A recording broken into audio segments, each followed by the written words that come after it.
Welcome to the Banker Lamp. Please enjoy the video. In this video, I will show how to make stir-fry rice with soy sauce. Start by using day-old rice and chopping vegetables into uniform pieces for even cooking. Heat a wok until very hot and add oil, then garlic and aromatics for a fragrant base. Push ingredients aside to scramble eggs, then combine rice and soy sauce. Finish with sesame oil and green onions for brightness. Gather simple ingredients: cooked rice, soy sauce, sesame oil, eggs, garlic, onions, and your choice of vegetables or protein. Keep sauces nearby so you can add them quickly when frying. Dry the rice slightly by fluffing to prevent clumps and ensure each grain fries. Chop vegetables into similar sizes for uniform cooking and quick tosses.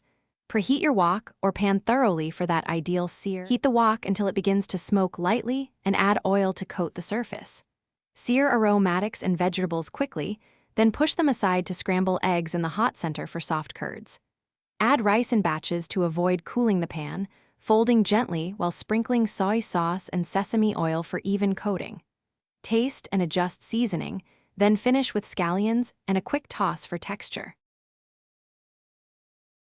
Thanks for watching. If this was helpful, leave a like and consider subscribing. See you next time.